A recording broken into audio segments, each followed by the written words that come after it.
Hai semuanya, Assalamualaikum warahmatullahi wabarakatuh. Perkenalkan, saya Kalista Nadif Anindya dengan NIM G002460 dari kelompok B10. Di sini saya akan menjelaskan terkait anatomi di bab 2.3 tentang neuroendokrin. Nah, di sini sudah ada kasus seorang pria berusia 65 tahun bernama Tuan A dibawa ke instalasi gawat darurat oleh keluarganya karena mengalami kelemahan mendadak pada lengan dan tungkai kanan sejak 2 jam yang lalu. Selain itu, keluarga pasien melaporkan bahwa pasien berbicara terbata-bata, sulit menyusun kata-kata, dan tampak bingung ketika diajak berbicara.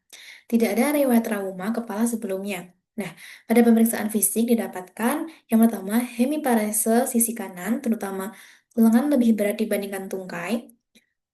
Kemudian refleks sisi kanan meningkat dan terdapat Babinski sign positif di sisi kanan. Lalu hilangnya sensasi nyeri dan suhu pada sisi kanan tubuh termasuk wajah yang kanan. Lalu saat diminta menjulurkan lidah, lidah pasien menyimpang ke arah kiri.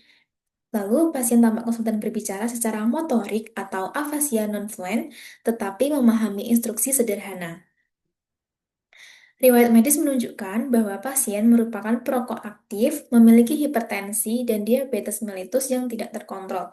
Pemeriksaan CT scan kepala menunjukkan infark iskemik pada lobus frontalis dan parietalis yang kiri, terutama di area korteks motorik dan sensorik primer. Terdapat pula iskemia parsial pada pons sebelah kiri. Nah, dari kasus ini muncul beberapa pertanyaan. Yang pertama adalah struktur pembentuk sirkulus Willisi dan fungsinya dalam menjaga perfusi cerebral. Nah, jadi otak kita tuh divaskularisasi oleh arteri karotis interna dan juga arteri vertebralis. Untuk arteri karotis interna, dia akan memvaskularisasi lobus frontalis, parietalis, dan temporalis. Sedangkan arteri vertebralis akan memvaskularisasi lobus temporalis, occipitalis, midbrain, dan juga hindbrain. Nah, keduanya itu masing-masing ada dua pasang. Nah, mereka saling beranastomosis membentuk sirkulus Willisi. Nah, untuk arteri vertebralis, nanti keduanya akan bergabung menjadi arteri basilaris, lalu dia akan bercabang menjadi arteri cerebri posterior dextra et sinistra. Lalu untuk arteri karotis yang interna, nanti dia akan bercabang menjadi arteri cerebri media dan juga arteri cerebri yang anterior. Nah, lalu eh, ada arteri-arteri kecil yang menghubungkan arteri cerebri posterior dan juga media yang disebut sebagai arteri komunikans posterior. Lalu untuk arteri cerebri anterior yang kanan dan juga kiri dihubungkan juga oleh arteri komunikans anterior. Nah, fungsi dari sirkulus Willisi ini, dia itu sebagai sistem cadangan alami yang menjaga aliran darah otak tetap adekuat.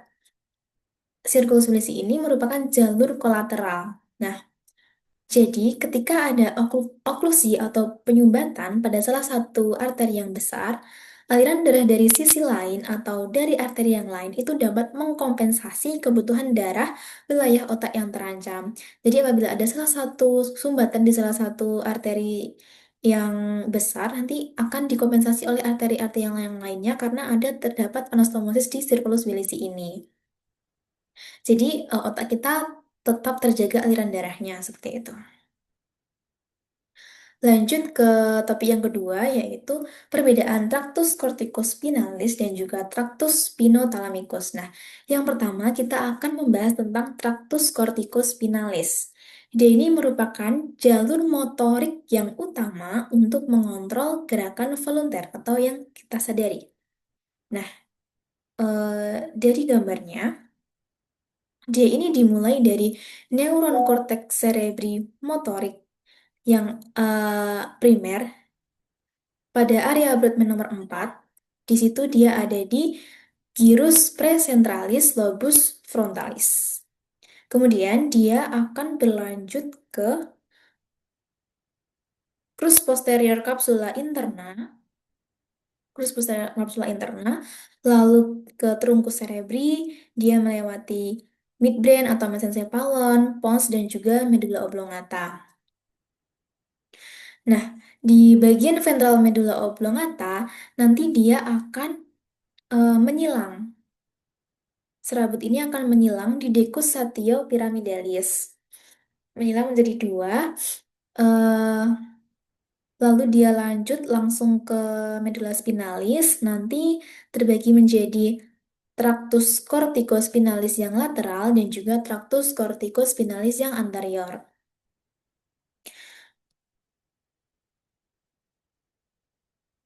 Untuk di gambarnya, ini yang anterior, kemudian yang lateral, yang di sebelah samping. Nah, untuk tractus corticospinalis yang lateral, dia akan menuju ke kolumna lateralis di medulla spinalis. Sedangkan untuk yang tractus corticospinalis anterior, dia akan berada di kolumna yang anterior, di dekat visura mediana anterior. Kemudian, ketika dia akan menginervasi suatu otot, pada suatu segmen tertentu, dia akan menyilang melewati substansia alba di tempat ia bersinaps. Jadi, dari kolumna anterior nanti dia melewati substansia alba menuju ke kornu anterior. Untuk yang tractus corticospinalis tadi kan sudah bersilangan di decussatio pyramidalis, jadi dia langsung bisa masuk ke kornu anterior. Nah, nanti akan keluar untuk menginervasi dari otot-otot di tubuh kita. Jadi untuk di bagian medulla spinalis, dia akan keluar dari kornu anterior sebagai bagian yang berfungsi berkaitan dengan motorik kita.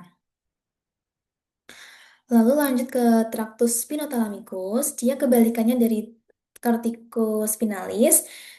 Untuk tractus spinothalamicus ini, dia merupakan jalur sensorik untuk menghantarkan sensasi nyeri, suhu, sentuhan kasar, dan juga tekanan.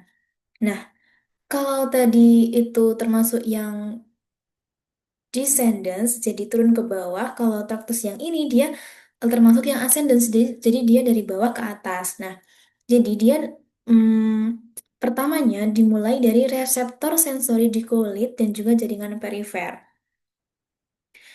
Lalu dia akan menuju ke ganglion dorsalis, di mana ini merupakan first order neuron.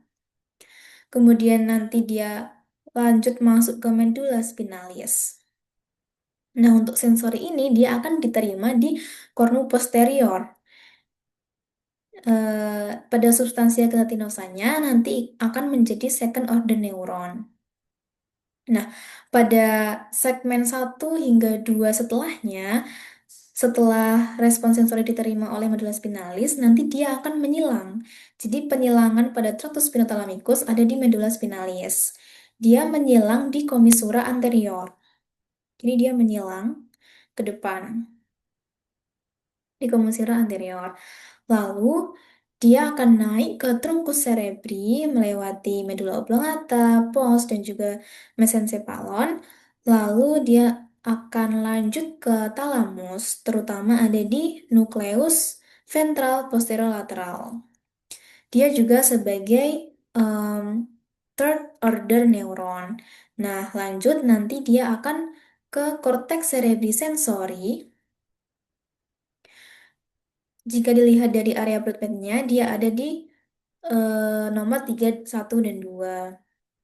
Jadi, untuk beberapa perbedaannya, kalau misalnya Spinothalamicus dia dari bawah, di reseptor sensori di kulit jaringan perifer, kalau yang tadi corticus spinalis dia dari atas, jadi cortex cerebrimotorik yang primer, dia area Broadband-nya 4, sedangkan untuk yang Spinothalamicus dia area Broadband-nya untuk sensori ada di 3, 1, 2. Kemudian, Tractus Spinothalamicus dia menyilang di medulla spinalis, tepatnya di kommissura anterior, sedangkan untuk yang tractus corticospinalis dia menyilang pada medulla oblongata di decussatio pyramidalis. Lalu untuk letak dari si medulla spinalisnya, untuk yang motoriknya dia nanti akan berkaitan dengan kornu anterior, sedangkan untuk spinothalamicusnya dia akan disalurkan dari kornu posterior. Oke. Lanjut kita ke pembahasan yang ketiga, yaitu pembagian trunkus cerebri atau batang otak. Nah, jadi trunkus cerebri terdiri dari tiga bagian, ada yang mesencephalon, lalu pons, dan juga medula oblongata. Yang pertama dari mesencephalon. Nah, di sini ada beberapa struktur. Yang pertama adalah pedunculus cerebri. Pedunculus artinya kaki. Nah, nanti dia terbagi lagi menjadi dua. Ada yang crus cerebri dan juga tegmentum mesencepali. Untuk crus cerebri dia ada di pars anterior, sedangkan tegmentum mesencepali ada di pars posterior. Nah, di antara crus cerebri dan juga tegmentum mesencepali itu dipisahkan oleh substansia nigra. Dia berwarna lebih gelap sebagai nukleus motorik. Dia juga dibagi menjadi dua bagian, menjadi pars reticularis dan juga pars compacta. Untuk yang pars reticularis dia tidak berpigmen, sedangkan pars compacta dia berpigmen neuromelanin. Sehingga untuk substansi nigra ini cenderung berwarna lebih gelap.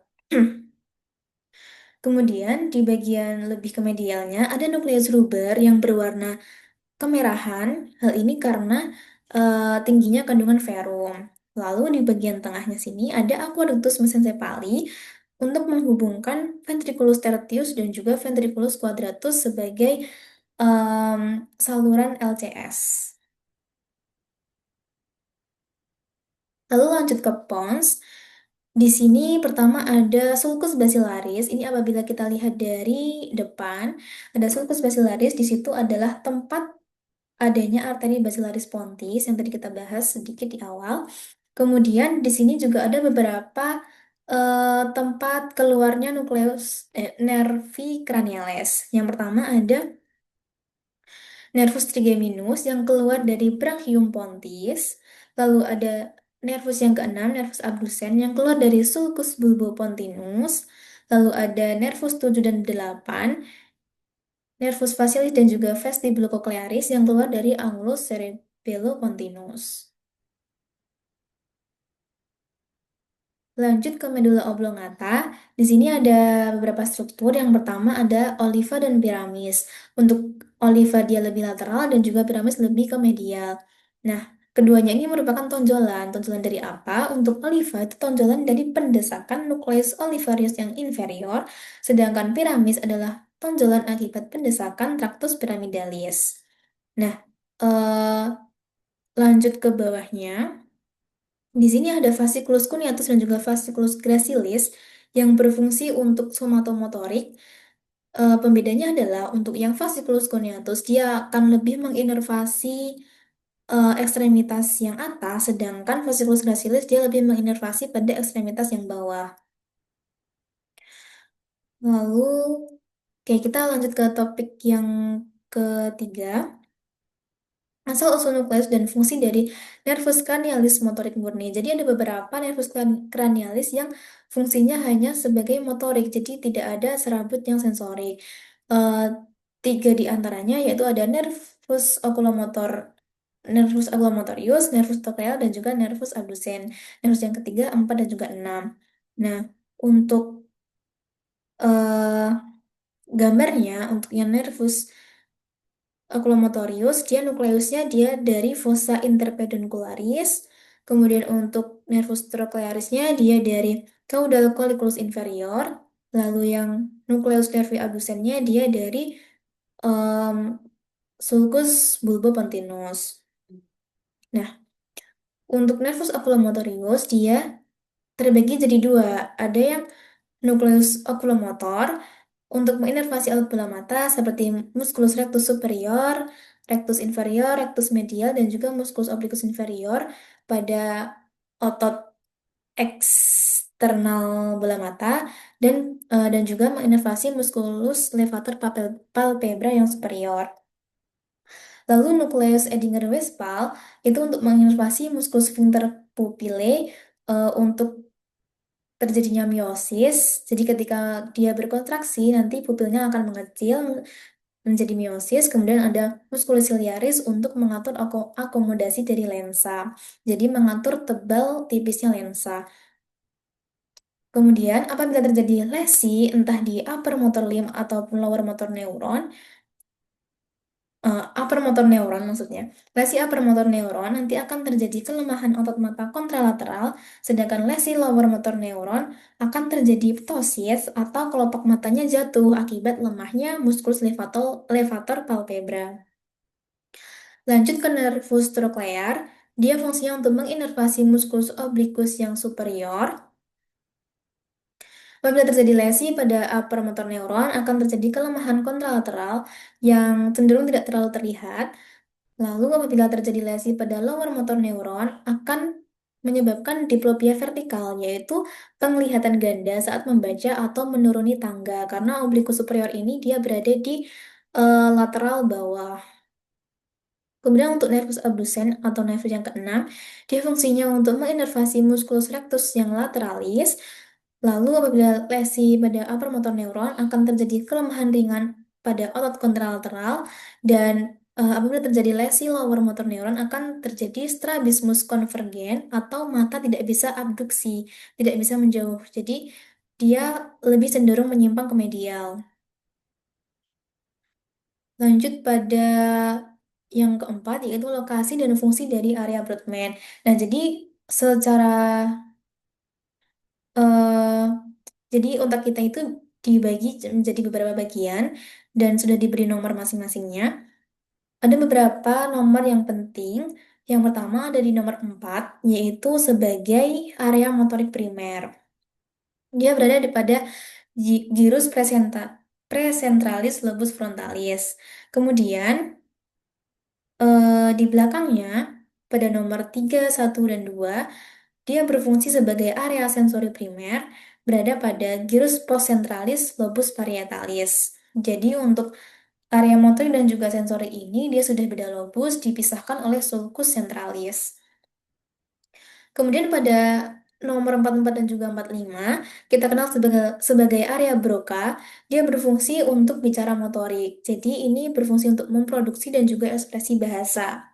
Letaknya ada gyrus frontalis yang inferior. Nah, apabila terjadi gangguan pada area ini, eh, dia bisa memahami lawan bicaranya, tetapi dia kesulitan untuk bisa mengeluarkan kata-katanya. Jadi dia kesulitan untuk berbicara. Kemudian pada nomor 22, dia bisa dibedakan menjadi dua, bisa sebagai area Wernicke atau area bicara sensori untuk memahami bahasa, pemahaman bahasa, atau dia sebagai area auditori sekunder. Nah, nomor 22 ini dia berada pada gyrus temporalis superior. Untuk yang sebagai area Wernicke, dia lebih ke bagian posterior, bagian bawah, sedangkan untuk yang sebagai auditori sekunder, dia berada di anterior dan juga lateral. Nah, apabila terjadi gangguan pada area Wernicke nomor 22 ini, penderitanya akan kesulitan memahami apa yang dikatakan oleh lawan bicaranya. Tapi dia masih bisa berbicara dengan lancar. Jadi mungkin untuk kita ajak bicara, dia masih bisa berbicara dengan lancar, tapi untuk konteksnya dia tidak bisa menyesuaikan dengan lawan bicaranya. Karena tidak bisa memahami bahasa dari lawan bicara. Oke, untuk area auditori sekunder, dia akan membantu pada area auditori primer sebagai proses eh, untuk memproses telinga kita mendengar suatu suara atau sensori. Langsung ke yang nomor 5, yaitu ada pertanyaan, mengapa oklusi pada arteri serbimedia lebih sering menyebabkan kelumpuhan pada wajah dan lengan dibandingkan tungkai? Nah, ini berkaitan dengan homunculus motori. Nah, apa itu homunculus motori? Dia merupakan representasi tubuh manusia berdasarkan kontrol motorik kortikal. Jadi, apabila kita lihat korteks motor kita itu kan berada di gyrus presentralis. Pada bagian lateralnya, dia akan mengontrol pada gerakan wajah dan juga lengan, sesuai pada gambar. Lalu di bagian medialnya, ke arah atas, yang di bagian superiornya, dia ke arah visceral longitudinalis, dia akan mengontrol tungkai dan juga kaki. Nah, hal ini berkaitan juga dengan vaskularisasi pada otak. Untuk arteri cerebemedia, dia akan berjalan ke sulcus lateralis, sehingga dia lebih cenderung untuk menginervasi otak kita yang bagian lateral. Sedangkan untuk yang arteri cerebri anterior, dia akan berjalan ke viscera longitudinalis, sehingga dia lebih ke arah medial. Jadi, apabila terjadi oklusi pada arteri cerebri media, yang terdampak adalah otak kita bagian lateral, di mana itu berhubungan dengan fungsi motorik pada wajah dan lengan, sehingga eh, oklusi pada arteri cerebri media itu lebih sering menyebabkan kelumpuhan pada wajah dan lengan, sesuai dengan struktur anatomis tubuh kita. Lanjut di nomor yang terakhir, yaitu mekanisme kompensasi vaskular yang terjadi jika terdapat oklusi pada arteri karotis interna yang sebelah kiri. Nah, ini juga berkaitan pada sirkulus bilisi yang sudah kita bahas di awal tadi. Apabila terjadi oklusi atau sumbatan pada arteri karotis interna sinistra, otak kita tetap bisa terinervasi dari jalur-jalur yang lainnya. Di sini saya memberikan dua contoh. Yang pertama, dia bisa kompensasi dari arteri karotis interna yang dekstra, yang sebelah kanan, atau dia bisa juga dibantu dari sistem vertebrobasilar. Nah, yang pertama, dari arteri karotis interna yang kanan, dia akan dikompensasi dari arteri karotis interna kanan, lalu lanjut ke arteri cerebri yang anterior, lalu dia akan lanjut ke arteri komunikasi yang anterior, kemudian eh, masuk ke arteri cerebri anterior yang sebelah kiri. Nah, sehingga untuk otak kita yang sebelah kiri, dia tetap masih bisa terinervasi dari arteri cerebri anterior yang kiri. Nah, hal ini akan memperkecil risiko infark pada area medial hemisfer kiri, misalnya area pada tungkai.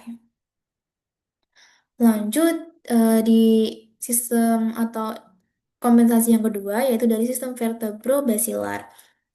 Nah, kan tadi oklusinya hanya pada arteri karotis interna. Berarti untuk yang arteri vertebralis itu tidak ada sumbatan, tidak ada masalah di situ. Jadi, keduanya masih bisa menginervasi, lanjut vertebralis dextra dan juga sinistra akan bergabung menjadi arteri basilaris. Nanti arteri basilaris bisa berjabang ke arteri cerebri yang posterior, lalu lanjut ke arteri komunikasi yang posterior, di mana dia berhubungan dengan arteri cerebri media yang sebelah kiri. Jadi dia tetap bisa menginervasi area otak yang sebelah kiri. Nah, hal ini akan membantu mempertahankan aliran darah ke arah lateral hemisfer kiri, termasuk korteks motorik wajah atau lengan dan juga area bahasa jika dominan yang sebelah kiri. Oke. Baik, mungkin cukup sekian yang dapat saya sampaikan. Ada kesalahan, mohon dimaafkan. Wassalamualaikum warahmatullahi wabarakatuh. Terima kasih.